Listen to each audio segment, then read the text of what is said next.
now we are in transhumanism. We're going to turn you into a machine. So if you have to be a machine, give us your mind. Give us control over your mind. Don't do anything about your mind.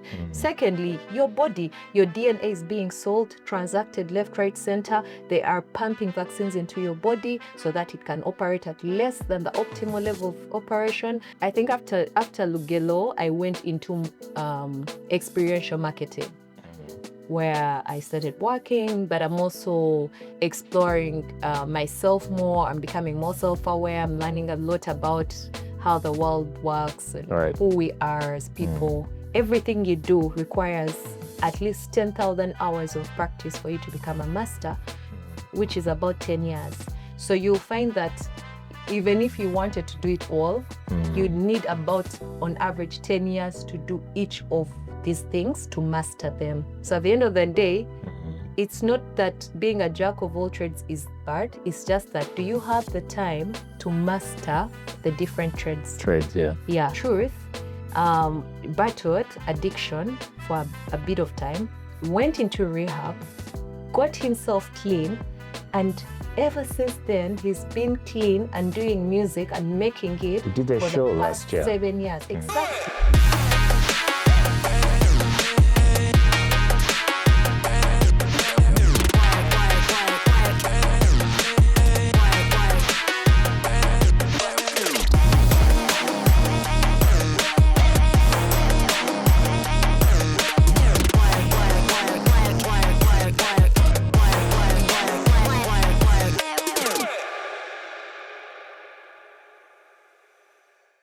Ladies and gentlemen, Kirungi. I'll say it how I'm feeling. Kirungi, BRENDALYNN. Drum rolls as usual. Like I said, the show is powered by Izara Homes and buildo.net. We'll have something here, I guess, or here, whichever space that visual feels like putting there. Now, most people might be wondering, okay, today you have a storyteller, but let's go deeper, or let's get an insight of who BRENDALYNN is. What do you prefer? I know you have a third name. Well, for now, it's BRENDALYNN Kirungi. Yes. I like to say that I'm a multidimensional energy being that is creating amazing life experiences in this world. And some of the life experiences that I'm creating and expressing as include self-awareness coaching, storytelling, professional emceeing, and dancing. Okay. Yeah. Okay. One time I had a joke about you dancing. Must have been it was an inside joke. The reggaeton. I don't know if you recall that. Many moons. I will not go there. You know, when COVID hit, we were really so bored, and I danced a lot. the only way to stay sane, either you go outside, jog a bit, move around here and then, and I think that's one of the times that I was like, okay, I think she's shifting from just storytelling into dancing. Yeah? I think she's exploring another avenue. I wish. No, I've actually been a dancer for a very long time. I think from childhood. Right. I was a professional dancer at some point. I studied dance at my career as well. So dancing has always been part of me. Like I said, I'm a multidimensional being. There are like so many dimensions to me. What you see are just some of the ways I express these dimensions. So if you found me out there in a club, in a bar, I'm always on the dance floor.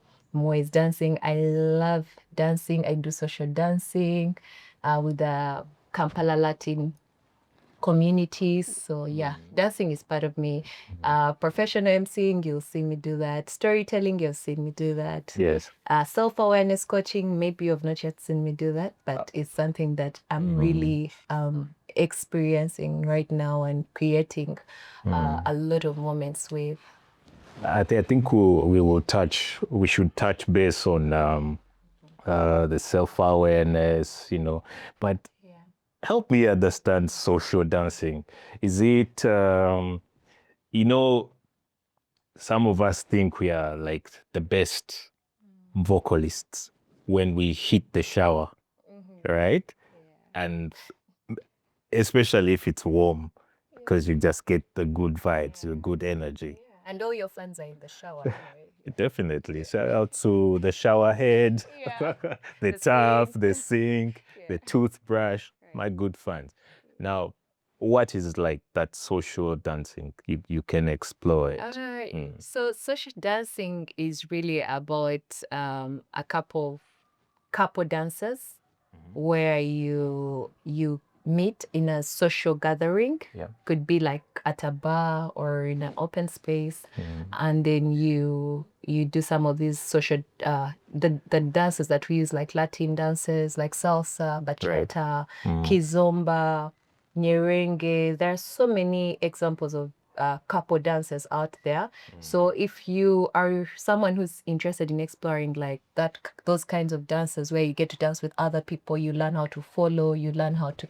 They say dancing is the language of the soul, because for it you have to feel what you're doing. You can't be told what to do. You just have to feel what you're doing and go with the flow. So there are many places in Kampala that do social dancing, and there are different levels. There's beginners, there's, you know, the I think the guys who are in the middle, I don't know what they call intermediate, yes. The intermediate, and then the what is the other one? Professional. How was the band of English gotten used? I know. That bando was. I prepared the bando for this interview. Why is it getting used up? Yes. So I have my good friend Johnson Kiza, who's a Latin teacher, dance teacher.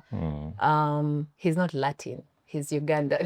He's a Latin dance teacher, right? He's a dance teacher for the Latin dance. Latin, okay, right. Like the salsas and all those.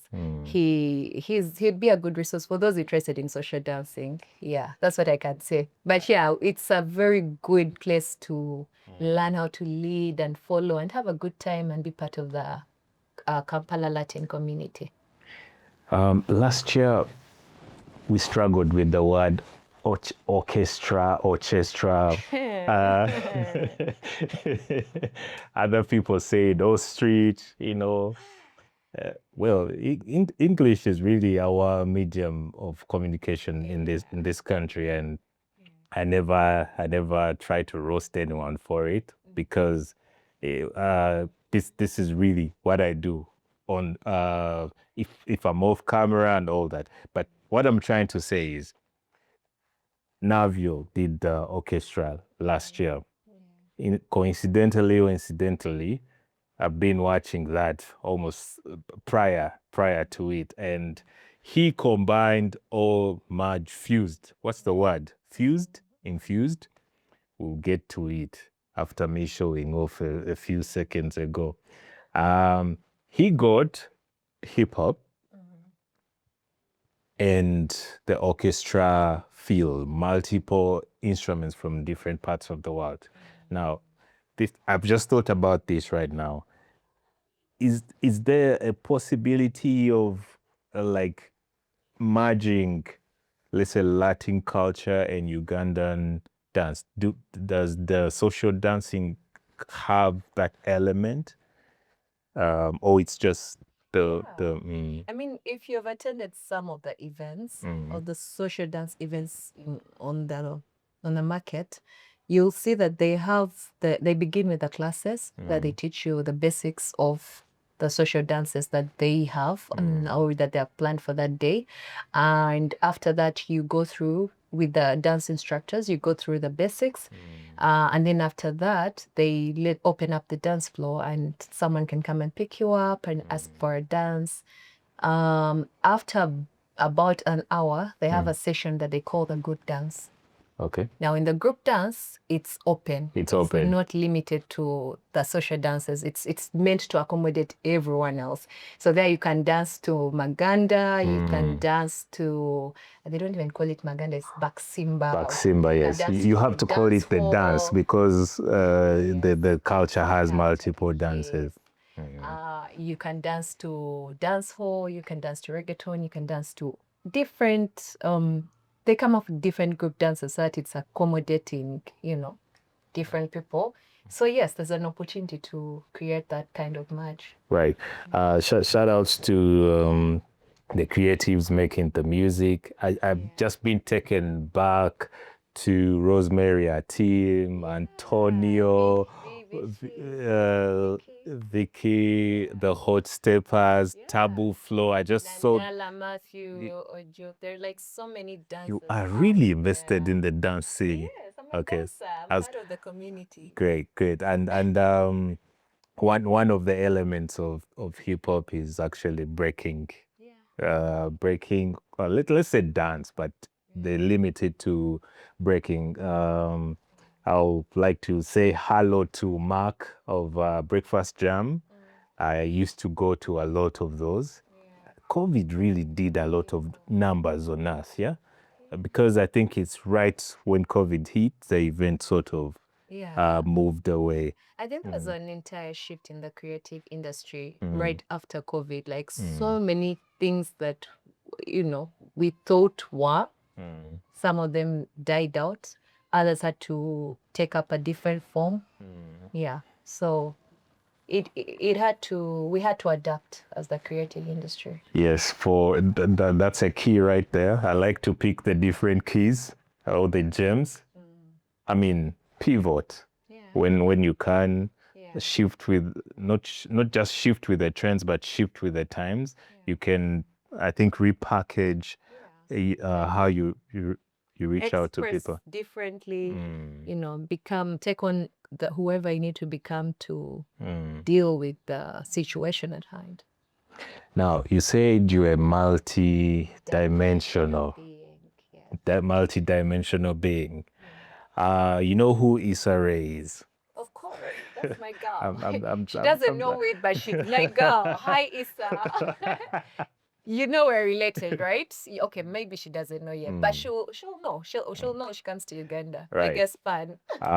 One of the multi-dimensional beings, or should I say multi-hyphenate is the word. Issa is sassy girl. Issa is, oh my God. I think Issa and I are like cut from the same cloth, like we're soul sisters at some point. She can write, she can rap, she can act, she can dance, she can... Is there anything Issa doesn't do?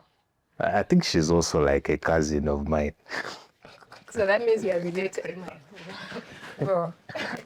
How you doing? Great. So when we're coming up, our generation really is the type that if you try to be hyphenate or multidimensional, for the sake of the show today, multidimensional being, you would have a lot of pushback instead of push up or push forward, simply because the millennials really, the mantra, the philosophy, the ideas from, you know, parents would be stick to this journey, because most of us you would come from, you know, a background of, well, your parent is on the job doing this particular thing, and this is, you know, that's what you're focusing on. But I think it's important for people to explore as many things, because that's how you live. That's life with value. That's experience. Stepping out of one and two elements. I know there is that popular a jack of all trades and a master of none. Completed.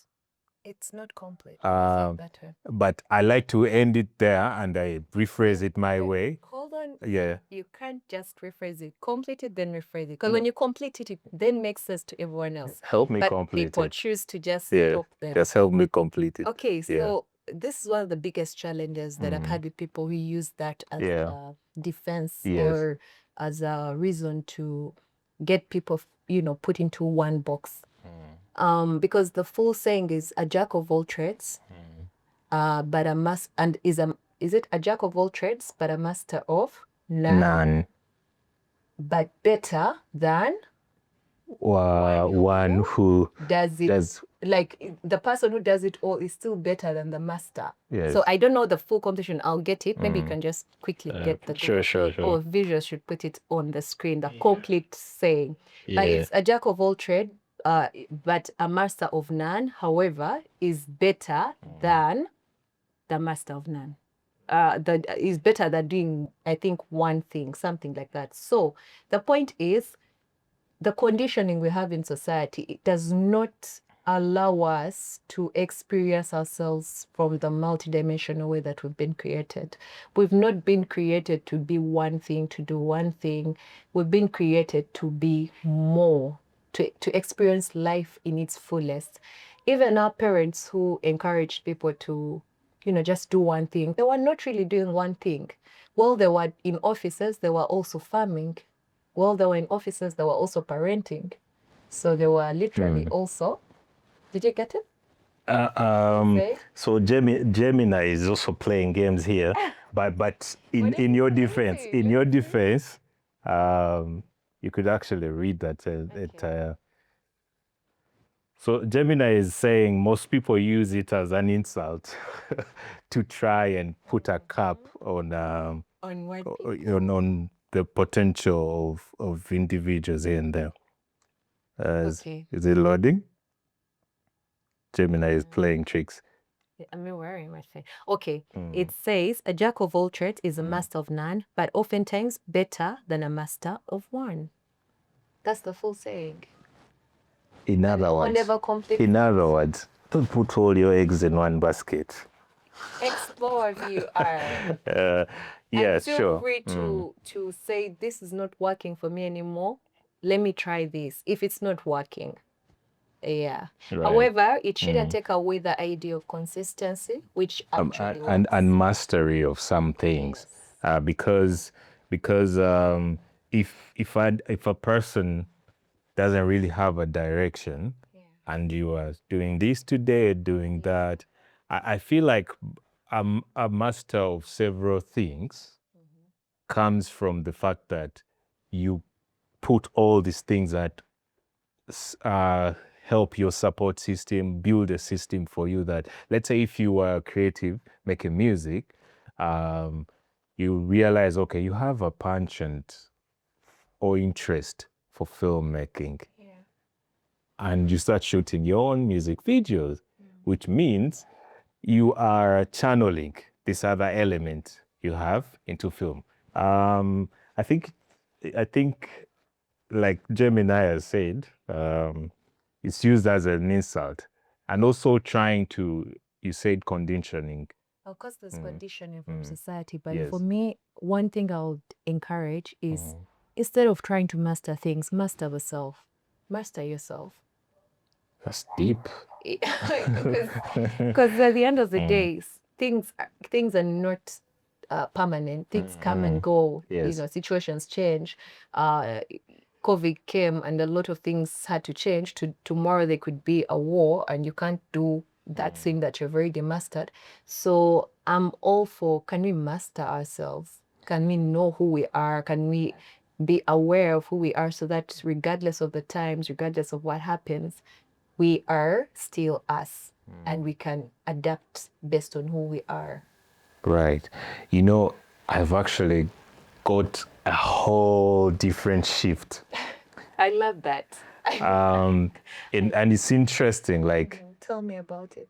Mastering self, having the self-control, having the self-awareness. It's you first. It's you. Before the different roles. All the things and the roles and all these things. I think until today, I have not paid much attention to that. You said master yourself, not the things. First master yourself, because if you know, okay, well, I'm creative. I love creativity. But what can I do? Yeah. I mean, what am I? Who am I exactly? Uh, Why am I here? Yes. Andre 3000 had a flute in Japan. I think I saw that. And everyone was saying one of the greatest, rappers from the outcast. What has happened? Yeah, they came, they lived You like know, he's dead. but I found it brilliant though. same, because really he's still an artist. Yeah. Now, He's expressing with differently. his flute, he becomes a musician because he can play an instrument. Because we are multidimensional beings, we can play around with different experiences and create something different altogether. But back in school, math was an issue. You attended maths, yeah? Math was not easy. Oh, you're saying math. Math. I had maths. I thought he went to a Catholic school like I did. I went to a Catholic school, so. Same. Same. No, maths was tough. It was very early in the Same. morning, and I wasn't an early morning person. But still to relate to that, But okay, maths. I went to 2 Catholic schools for my secondary education, and each of them contributed, I think, to how I view the world. Also contributed to things like building routines, having a system here and there, even when some things were challenging, even when, some things were really difficult for us back in school. Anyway, speaking about math, I never had a bias for math. Okay. But it was just difficult for me. Okay. Things like chemistry, maybe I had a bias for chemistry, but knowing that I know I'm not yet good at it, but maybe one day I'll be good at it. Let me channel my energy to this particular thing right now. And when I evolve, I understood economics when I was at the university, like fully understand it better than it was in high school. Right, let's talk some stories. Miss Lugelo. Then Monica. Yes. Let's talk about your AKA from back in the day, Miss Lugelo, and what storytelling means to you. You've been a huge marketer of a storytelling platform. Yeah. Let's dive in there. So Lugelo is a storytelling platform, like I said, a journaling platform. Yeah. That was founded in 2016, 2017. I worked with the Lugelo team for 4 years. One of my favorite work experiences was with Lugelo. And Lugelo, as a storyteller, Lugelo team reached out to me and asked me to be part of the user experience, people, just to help test the platform, also because it gave me an opportunity to explore more fun ways to write stories, to add imagery to the stories, to read the stories.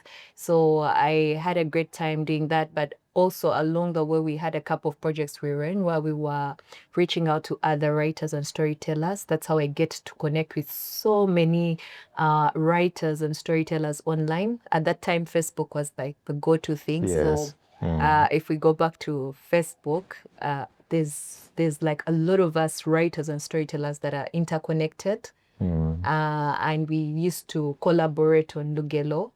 We still do up to now. There's still some of us who are still writing on Lugelo. Where we document our stories there, we journal, we collaborate.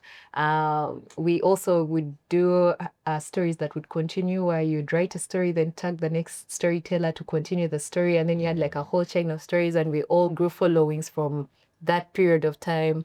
So because I was championing Lugelo as a storytelling platform, that's how people start to call me Miss Lugelo. And interestingly, a lot of people thought I owned Lugelo. I found out that in part today and last night while I was trying to put together the show notes, and I said, "Oh my, like." Okay, this felt so organic. It felt so, user-generated content, never, nothing can beat that, really. Like, it was very organic, very authentic, the way we come together. We used to have workshops, like writers' workshops that I would organize and put together and get us all together. Right. Shout outs to the founder, Musa. He's based in LA, but he did a good job to really encourage a lot of us Ugandans to experience Lugelo. We put together the workshops, the writers would come through. Actually, that's how I also get to see Major on board. You know, he loved writing poetry. Major. Rest in peace. And a couple of very many other writers that I got to meet and engage with at that time. And yeah, so it's been a really cool experience, you know, since I started using Lugelo. Right. Africa is really, from the jump, from how we have been packaged. Our cultures are oral. Most of the stories we know were told from generation to generation. And stories have been very fundamental in how we shape our perspectives, how we pass down lessons, how we pass down so many things, good or bad. Stories have always been very important. And I want to get you off guard. Would you tell like a very short story in your mother tongue? Yeah, no, that's a good one. You've got me off guard. Okay, first of all, let me just say that Africans are the blueprint. For so long, I just want to clarify this because a lot of people put it out there. Like, oh, there's this saying, I'm putting in quotes, if you want to hide something from an African, put it in a book or writing. And I say, that's propaganda. It is. It's propaganda. Why would you even encourage such misinformation? Because guess what? The best way to tell a story is through oral storytelling. Yes. And to know that Africans were the blueprint, these same people who say, oh, hide something from an African, put it in writing, are now selling back to us TikTok, Instagram, Audible, the Amazon thing. Yeah. You'll find that a lot of us Africans have sort of shunned our way of telling stories. And we think the other way is better. But I just wanted to put it out there for clarity that we are the blueprint of storytelling, and that the reason why Africans used oral storytelling is because they were not appealing to your memory like the Western system, education system is. They were appealing to your intuition. True. And in appealing to your intuition, you were able to interpret the story in multiple ways. It was never meant to be a one-dimensional way of telling the story. It was meant to help you critically think about the story. That's why oral storytelling is still one of the best ways to pass on any information. Right. With that being said, let me also say that I am the granddaughter of a writer called, God rest his soul in peace, is called Dr. L.T. Ruvongoya, and he's written books in Rutoro. He's written the Rutoro Renewal Dictionary, which we call Katondo Gorozi. He's written stories in Rutoro, and he's written the grammar book. So for those who would want to learn the language. So if you ask me to tell a story in my local language, I'm going to tell a story in Rutoro. Which story? I don't know if I remember. Beitu. Soboye. Tikikuja kuondema. Beitu tutandikire nkaha. Ira muno ijuba likyejwire. Akabaho omukazi omurungi muno. Ogwo omukazi akabaine nana akaba murungi. Ogwo omukazi akaba agenzere heiziba yasanga yakajangu. Akajangu kamugamba nti mukaziyo noseraki hano. Omukazi agamba nti woodi nyombe nyizire gutabaraki amaizi ngarukeyo ntahe. akajja nkamugamba hati ora noyenda amaizi gano oyine kukora ekintu kimu ninyenda ogende onserure eriino ry'entare. Omukazi agamba demaawe eriino ery'entare ndiihe nkaha. Akajja nkagamba nti niwe omanyire kwihamu ondeetereki eriino ery'entare. I will continue from there on the next time I'm invited. Right, if right. she did it or not. I think I picked like 4 things. Yeah. Lady That's a tough one. lady going to the well. Yeah? Oh, that's good. Nice. I think she's beautiful, and then the people are amazed. I'm overreaching, but I think I picked. You did well. I did well. Because it was just Um, it's not even a story. It's just coming from my mind. But she goes Yeah. to the well, she meets a cat. The Mm. cat says, "What are you doing?" Carrie says she wants to get water. I said, "No, but before you can get water from this well, I need you to do something for me." She says, "What?" She says, "I want you to get me a tooth of a lion." Interesting. And then she says, "What? Where am I supposed to get the tooth of a lion?" She says, the cat says, "I don't know, but if you want to get this water, that is the condition." So now we shall find out if she actually got the tooth of the lion after. Yeah, sure. On the next episode of Nuvey. of the NuveyLive podcast, we are strictly telling that story, exploring it till the end. In fact, we might turn it into a series because I was sold. And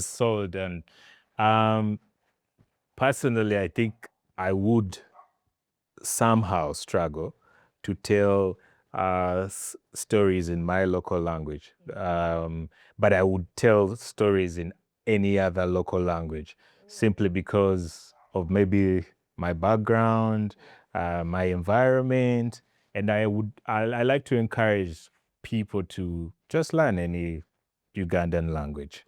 That's one step for you. I like to say I speak 27 languages, even if it means saying hello. Okay. Yeah. Even if it I means think saying hello. Africans, we are very multilingual. Yes. The only challenge is they've tried to convince us that the only way you're multilingual is if you speak foreign languages, which is not true. yes. Because we have over 54 languages in this country alone, and almost every African can speak more than 2 languages. Right. So we are very multilingual, very... In fact, if we decided to create a whole new language, we could, as Africans, because we just have to merge a few them, words from yes. your language, a few Yeah. words from mine, a few words from Swahili, and it create a whole new language. I think for me, music has made it easy. Yeah. And most of the stories that I hear from music, I mean, it would be difficult to review music if I don't try to find out what these things mean. NuveyLive as a platform, we don't only listen to raps in English, but we've reviewed, I think, music from across the country. The Navio X project had multilingual approach to sound. He traveled, I think, to the east, the west, to the north, and he got different names from there. And also growing up here in Kampala and growing up in a place like Chisenyi, where Chisenyi has the bad vibe that most people think of, like crime and all that. But also, I think that's how I became a little bit more street smart. You had to know the language in your neighborhood. Yeah. And there's no point trying to speak a language that other people don't understand. My Uganda is good. My Rutoro is fair. I can speak Swahili. Yeah. You generally survive in any community within the country. Definitely. That's amazing. Definitely. And also now, these days, I'm so good with languages in the East. Oh, nice. I stayed there I was working there really for like 2-3 years, and I had to pick up Also, the dating scene is great. Tell us. We're interested. The dating scene is also great. Well, I really caught you off guard with that one. Yes, So, did you drop the Miss Lugelo Monica or? yes. All right. So after the project, After securing the bag. Sure. shout outs to Lugelo Begaway. But after that project, so I get back into, of course, as storytellers, we tend to end up in the marketing space. And in that moment, I think after Lugelo, I went into experiential marketing, where I started working, but I'm also exploring myself more. I'm becoming more self-aware. I'm learning a lot about how the world works and Right. who we are as people. So in doing that, I used to speak a lot about energy. Yes. Everything was energy. There Everything was a is month where we were really dealing with energy posts. Yes, I know, on the right? timeline. Thank you. So I really was passionate about energy to the point that the people around me just started calling me Energy Queen. So to this very date, everyone calls me Energy Queen. All right. Yeah, so I moved from being Miss Lugelo to Energy Queen. And I love that. I love Energy Queen because, man, everything is energy. This morning I was trying to break down a certain song, Selfish, Fabulous, released like 2 years ago. Okay. And he was saying, there are things I've not talked about. Maybe I'm selfish. But of course, he was writing from a pain point. Yeah. I like his delivery, but at the end, he ends up saying, there's a lot of alliteration, so many sounds being repeated here and there. Yeah. He says the Rolls Royce, those are double R's, but he's playing with the sound hours, right? And in retrospect, just a few seconds ago or minutes ago, we spoke about mastering self, but this self is for the world. Okay. When you master yourself, it's easy for you to interact with the world, right? Yes. The point I'm trying to drive at is that not so many people love to tell stories. Creativity sometimes is shallow because of the absence of a good story. Let's say film, there are films that you say, okay, it's going to end this way. I want to get your mind on experiential marketing and storytelling. What are the things, where do these two meet? Yeah. Where do these two meet, especially for a kid who's probably a creative in the sense that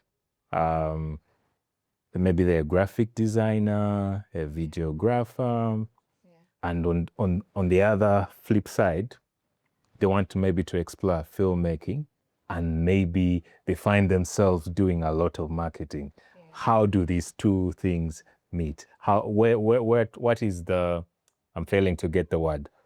What's the midpoint? Does that make sense? Where do they intersect, actually, if that's a word? Okay. First and foremost, everyone is a storyteller, whether they're doing it consciously or unconsciously. Whatever you do, your existence, when you breathe, when you walk, when you talk, you're telling a story. Whether you're aware of it or not, all of us are eternal storytellers. Right. There's our existence in itself is a story. From the day you were born to now, everyone is telling a story. Now, the depth, or like you said, that because of lack of creativity, a lot of people lack the depth, but everyone is a creative. Everyone is a creator being. So that means everyone is tapping into the same level of creativity, the same intelligence that we have.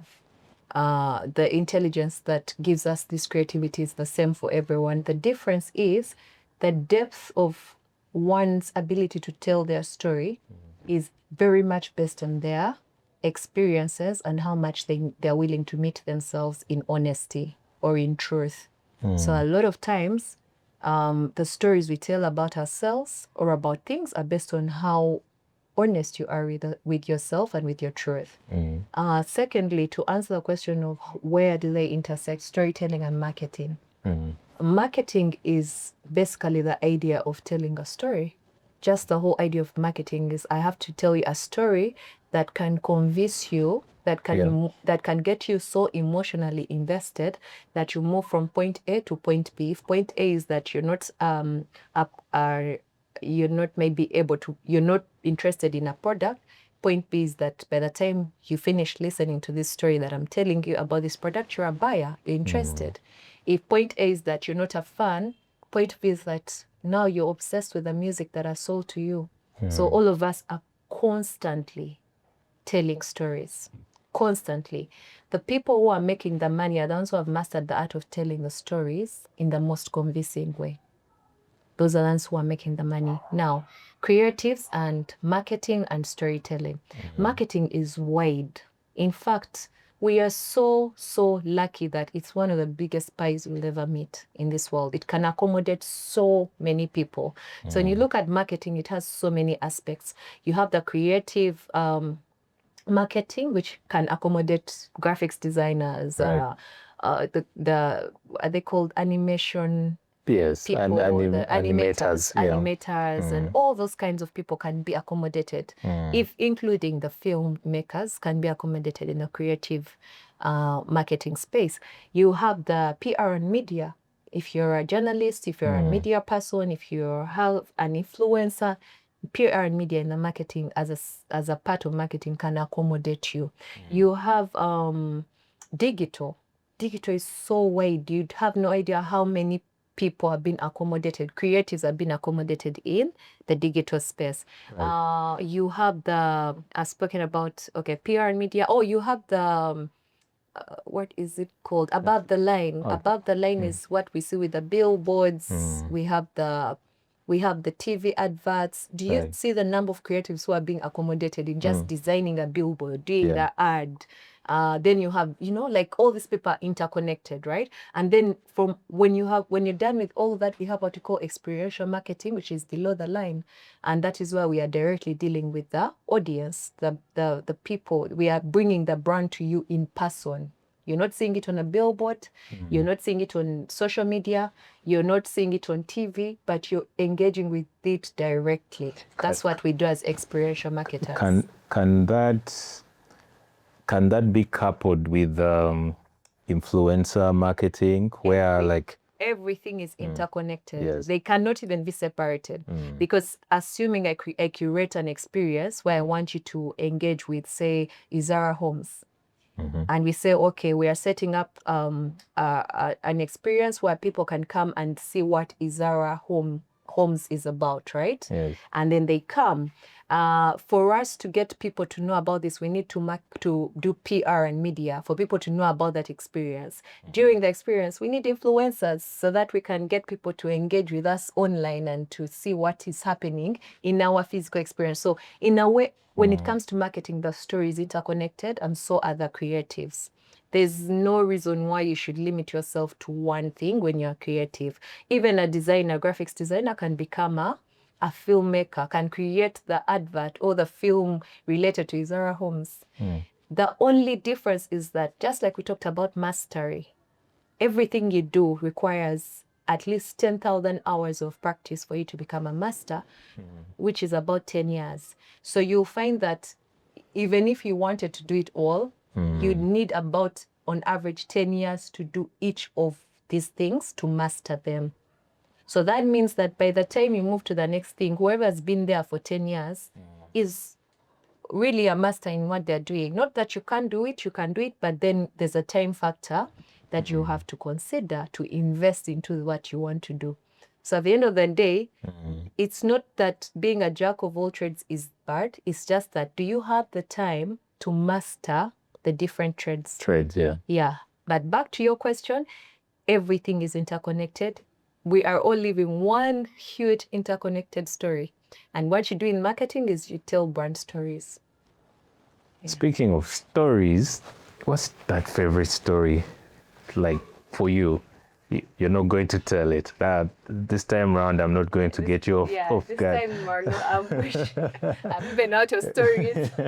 What's that one story you feel? Okay, I think you'll give us two.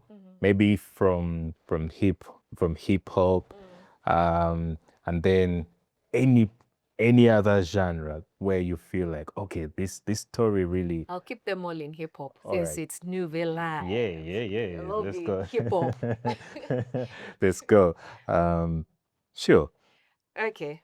Number one, like one of the stories that never leaves my mind, and I don't know if it was some kind of psyop, like some psychological operation by the American intelligence, but that East Coast, West Coast story still like stands out for me. You know, the whole Tupac and Biggie, B.I.G. yeah. and, you know, even when we were young, because this is like the 90s, like you're really young, but for some reason you could feel the impact of the whole story. How many years down the road, people are still talking about the same story? It's 30. Imagine, 30 over 30 something, years, yeah. right? Almost. And when you yeah. look at that story, it has all aspects of a good story. If you said you're a script writer, so you know the aspects of the story. You look at the characters, they stand out. Up to now, they're still being talked about. You look at the plot, the setting, mystery, the emotional connection, the conflict. Yeah. That's the hugest conflict we've ever had in the world. I think it's even like bigger than any world war conflict. I think it's the biggest that has been all equally monetized.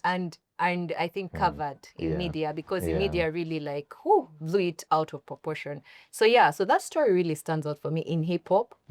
I really think it was a psychological operation by the intelligence in America, but that's a story for another day. We'll discuss that another time. Yeah. But that really stands out for me. The second story that stands out in hip hop, and I don't think many people know this story, is the story of an artist in Uganda called Truth 256. Yes, true. He is a hip hop artist. He raps in Runyankole and English. But the thing is, most people don't know his story. And I'm very privileged to... AKA Yahaya. Yahaya and Say. Okay. Yes, I'm very privileged to have worked with him after Talent XP when we were all with Isaiah Katuma. And having a chance to really like understand his story, which he has told out there, but I keep telling him that this story needs to be out there for more people. For those of you who may not know, Truth battled addiction for a bit of time, went into rehab, got himself clean, and ever since then, he's been clean and doing music and making it. He did a for show the past last year. 7 years. Exactly. And for me, that's one of the most powerful stories in the hip hop culture. And I feel like it should be out there because so many young people and creatives assume that for you to make it in the industry, you have to use drugs, you have to use alcohol, you have to have some connection to that lifestyle and culture, which is not the case. I miss the conspiracy theories of Illuminati. But sorry, I cut you short. No. That's the whole thing. A lot of kids are being misled, you know.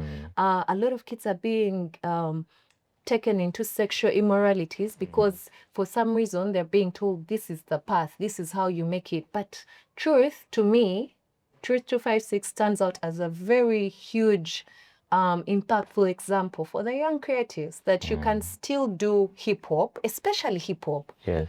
I mean, the rest we could say, okay, Yes. do old Southern music. But with hip hop, we've created, right again, psychological operation by the American government. We've created a picture that for you to be a hip hop artist, you have to be gangster, you have to be a bad person, you have to use drugs, you have to disrespect women, you have to abuse, use all this vulgar language. And there's a Ugandan artist who's saying, I can create hip hop music, I can create this music without using drugs, without using alcohol, without being, in bars, without being disrespecting women. And I feel like that's very, very inspirational. That's very impactful. And we need more stories. More people are out there in the creative industry, in the hip hop industry, who are making it big and are saying, guys, you can actually do this without being messed up into the whole addictions and all these other limitations that they face. Right. You reminded me of Now Open Your Mind and Listen to Me, Kendrick. Swimming pools. Remember that song blew up. Swimming pools or drunk, the song. It's so big, so popular, played in nightclubs. But Kendrick wasn't really glorifying getting drunk.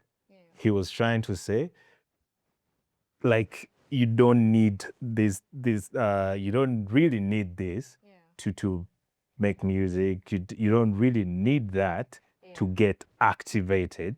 And his position has always been like, you don't have to lie. I think to Pippa Butterfly, you don't have to lie to yourself to kick it with whoever it is. And Kendrick has always been a very conscious rapper. Like, if you listen to a lot of his music, he's very intentional, about the message he's putting out there. And I think because of that, Truth has also like really tried to walk in that same direction, because I know he's such a huge fan of Kendrick as well. So I didn't know. That's the thing. So the fact that you've been referenced, I didn't know. That was cool. But you're right. Like, we really need, I think, especially Nuvey, you're very passionate about the culture. Yes. And you've seen what happens to some of the people I've been in too deep, seeing all sorts of things. You've been to studios, you know what goes on in studios. You've been to, we are losing a lot of talent to that kind of just culture. It's not even important, it's not necessary, it's just the culture. Someone just feels like this is the only way to live if I'm a hip hop artist. And action. Right. So I was somewhere with visual, and this actually at the studio, and I was surprised to hear, I won't mention the particular young man, I was surprised to hear that this person needed to charge their battery. But I think things like anxiety, not knowing not knowing who you are, know yourself, know your worth, that mantra, not knowing who you are could affect how you relate with everyone. You start thinking you are what people tell you. And this is partly the conversation we've been saying, like from the jump. Looking forward to having Truth and, to talk about things like this and how he overcame the monster that was eating up his talent. I'm saying monster because you pick your poison and it ends up taking you. But if you choose, some philosopher says there is no fun for a true scholar. Fame, money, none of those things mean anything if you're a true scholar. So I believe most people have managed to overcome, but there is a lot more people that are actually still trapped, which takes me to the conversation on mental health, because some people lean towards, especially in the creative space. Why? This is an industry almost all over the world, except, like the Hollywood, the US, but still, the entry level for, let's say, music is big. This is one of the industries that you can work at, I think UPS, where did The Weeknd work at before Blinding Lights? But yes, he was working some, I think UPS or Posta or something. I'm saying Posta like he was in Uganda. No, but Weeknd is Chiga. He's actually called Ebu. We can even call him Abe. He worked with that's how actually he did. The Weeknd can be studied as I'm losing even my focus. Mystery marketing, right now the mystique is missing like in the music space. So The Weeknd was working at this place. No one knew that he was the one behind the music he was making, House of Balloon and all that. And he mastered that aspect. And I'm saying most sort of lost my train of thought, but most people replace other extra things that they would do that would help their career with recreation, the fun. Joshua Baraka, I think yesterday, was saying there are so many dangers in just going out to party when you should be, let's say, in the booth, because this is your job. This is your job, really. It's the business. So the entry level for the creative space, so it's so wide. 100,000 songs are uploaded every day on Spotify. YouTube, biggest distributor. So many people are recording music, uploading videos, making film, whatnot.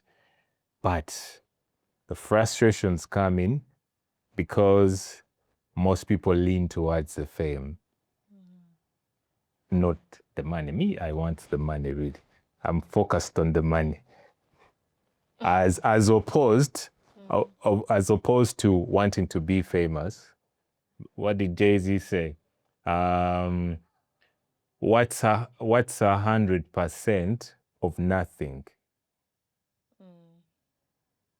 Versus, okay, if I'm creative, I move, collaborate with people, the time I would spend maybe getting high, let me lean into working with someone here and there, and circle back to the mental health.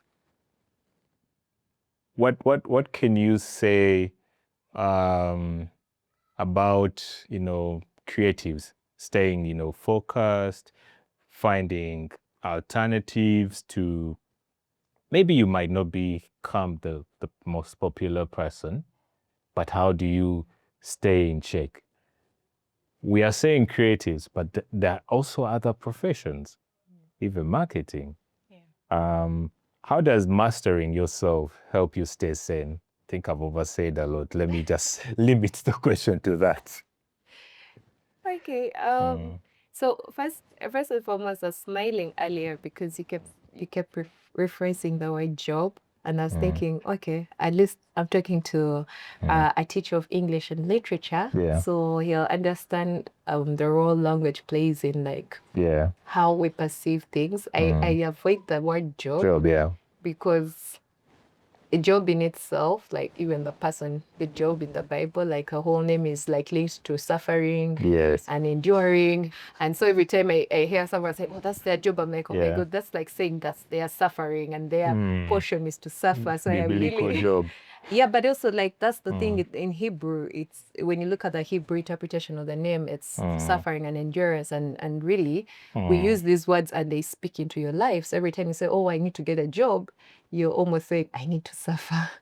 I need to suffer. So I just clicked because you talked about language earlier and how sometimes when we look at these things as jobs, as our jobs, might really suffer for them and for it before you see the light at the end of the tunnel. But back to the idea of creatives, again, I'll emphasize that each and every one of us is a creative. Why? Because we have the creator factor in us. We are co-creators with God. We have the ability to bring forth, to create, to create in this world. So every single one of us is a creative or a creator.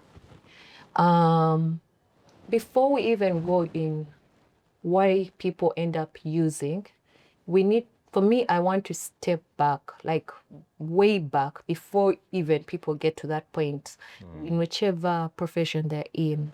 Let's step way back and assess this whole mental health situation we find ourselves in. Again, do you realize that we are the generation that's the most mentally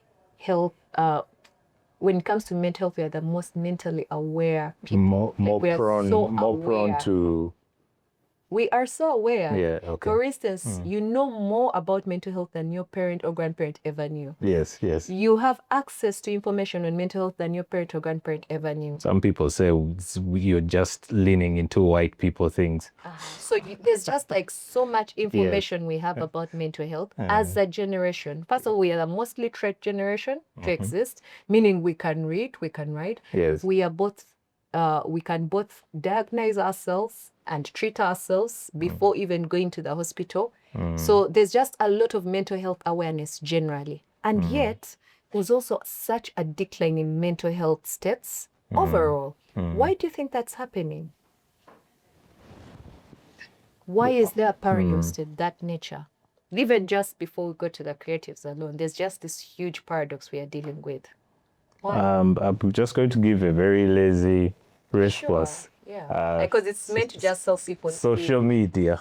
Okay, that's one way to look. Social media. That's one way to look at it. Everyone wants to become a star. Exactly. You're looking at other people's lives, you're comparing, you're saying, oh, then that means mine is terrible. So that's one way to look at it. I have one more question for you before I answer your question. Right. When you were born, what did you come with to this world?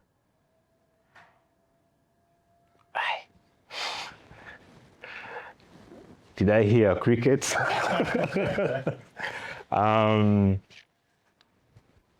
Materially, I think I might not say what I came with materially, but more in an in an abstract perspective, I think I came with my brain, my thoughts. Okay, that's one way to put it. Yeah. For a lot of people, when you ask them, what did you come with to this world? What's the most common answer you'll get? Nothing. Nothing. And oh yeah, I think you'd think the same, right? Yeah. But that is precisely where all our problems begin. All our problems start with us being born whole, integrated, and then getting into a world and a system that disintegrates you piece by piece. From the day you were born, you are disintegrated. You are born with a mind, you are born with a body, you're born with a soul, but piece by piece we take it apart. And we tell you to exist in a disintegrated way. There is no one surviving that kind of systematic disintegration mentally. Because when you're born with a mind, you're existing on a mental plane. When you're born with a body, you're existing on a physical plane. And when you're born with a soul, you're existing on a spiritual plane. And yet, for all those planes of existence where you have to be integrated, you have outsourced it all to everyone else except you. You do not know who you are. You do not have ownership of your mind. You do not have ownership of your body. You do not have ownership of your soul. And you think that you're going to be mentally stable. It's very difficult because you're already disintegrated. And because you don't know your mind and you don't have ownership of it, someone else is telling you what to do with it.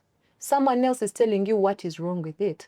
Because you don't have ownership of your body, even the pain you feel, you cannot describe it. A doctor has to tell you what it is you're feeling. And yet this is your body. You should be the one telling the doctor. But the doctor has to now tell you. We've disintegrated and outsourced the self to everyone else except us. With the mind, the only people who should know our minds are the psychiatrists and the therapists and the counselors and social media. And now, please, let go of all those people. Let AI know your mind for you more than yourself. They're calling it apathy, something like. Yeah, because now we are in transhumanism. We're going to turn you into a machine. So if you have to be a machine, give us your mind. Give us control over your mind. Don't do anything about your mind.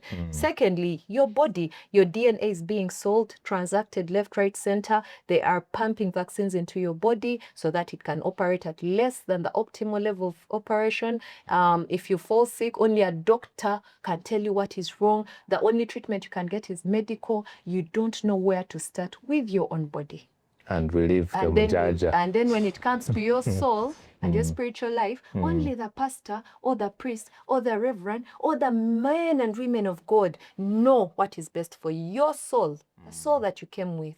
So at the end of the day, all of us are just there disintegrated, relying on everyone else except ourselves. And so these challenges with our mental health are not starting at a later age. They start from the day we are born, through the education system, through the religious system, through the political system, through the medical system.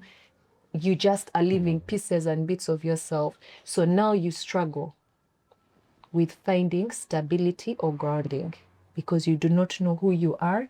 You do not know where to start. You just are there. You've become a machine, a ship. Wherever we tell you to go, where the world says you go. Capitalism, so many systems now that you are. And on top of that, we have made money our God. So now, where do you start to have the conversation on our mental states? Of course, the mental states are terribly wrong. We are suffering. There's a lot of overstimulation. The attention span, being an educator, Has completely gone when down. when I think of people who have, let's say, interacted with, let's say, from 2017 earlier, and a person in 20-something, you see a shift. There's a huge a shift. huge shift in Even for attention span. ourselves, Yeah. we can no longer hold attention. If all of us are now ADHD in quotes. And then let me also just say, do you realize that when we were younger, we could memorize phone numbers in our heads? We could read That's time actually what I without wanted looking. to We would read the yes. time with the sun. You'd stand Yes. somewhere, look at your shadow, you'd know what time it was. We could check. We could tell the weather without looking. So right now we've outsourced the entire work of the mind. We basically outsourced everything. And then we expect to really, really create so much awareness on mental health that it will be the solution to a disintegrated mind, body, and soul. The only solution, even before we go to the artists, the only solution is to go back to integration, to wholeness, to really become aware of the self. Do you know your mind? Do you know your body? Do you know your soul? Or you're leaving it for the pastor or the mufti who has told you where it's going to go after you die? So for me, when it comes to the conversation about mental health, I feel like we focus so much on the medical aspect and all the feel-good conversations about it, and we leave out the cause and we focus on the effects. And yet there's a big cause, there's a huge cause, and people need to come back into integration. Once we integrate, once we go back into wholeness, we reignite, we remember. To remember is to put back together. We awaken that spark in us that makes us whole. That's the one we need to focus on. To be honest, most of the times the conversations are around, okay, we need to do this much awareness, as you say. And it's just dawning on me that we don't talk about where all this is coming from. It's very systematic. Was it Bob Marley? You need to know where you're coming from to know where you are going. Yes.